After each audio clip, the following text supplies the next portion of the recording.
The entire crux of the movie is, will Mia stay or not? Mia is a young girl who kind of has everything going for her. She's becoming an accomplished musician at 17 years old. She has a great relationship. Her family is a pretty stable family. You know, it's kind of a family of rockers, and she's the only classical musician, but they're fairly stable and they definitely love each other.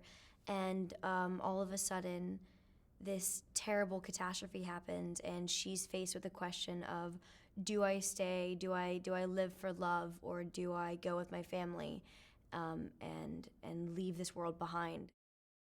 He performed all the songs and recorded them, and he sang them live, and the last song in the movie he sang live that day, and it's just, he's so good. And it's hard to find someone who can sing, play guitar, and act really well and be cute. It's like something that you don't find.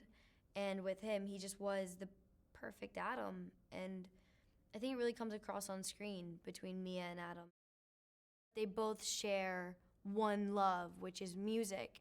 And, no matter if it's rock music or pop or whatever it is, when you share the exact same love for something and ambition and true drive for something, that's what brings two together, and I just thought that was really special.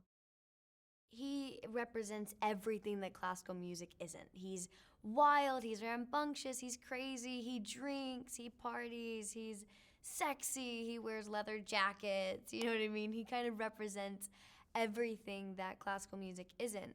And for Mia, she's lived a life of a regimen forever. Since she was a little girl, since she first found cello, she's lived a classical lifestyle, which is, you practice all day, you practice all night, you learn your different pieces, and you perform your pieces, and it's a very rigid lifestyle. And to be a real classical musician and succeed at being a classical musician, you have to have a lot of discipline.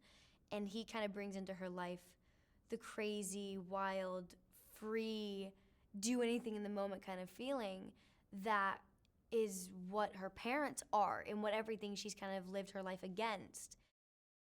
You kind of have these transitions where you'll hear Adam playing and then it'll transition into Mia playing, and it kind of melds over each other, which is a really interesting thing to do, and it's very dynamic. So he really took a lot of liberty there and kind of created a beautiful sound design with the sound editor, and really integrated music as such a powerful character in this movie. And it really ties through each character's ideas and intentions by what they're singing and what they're feeling and what they're playing, It definitely is like the third lead of the movie, I think. And he's just a great guy, he's a great director, and he really helps you through each piece, and his musical knowledge is wild. And he actually gave us these iPods, these little iPod like shuffles, the little square ones. He gave us, every character in the movie, he gave them their own iPod shuffle with music he thought they would listen to. And it was so helpful because I already do that as an actor. I get a whole playlist of what my character would listen to.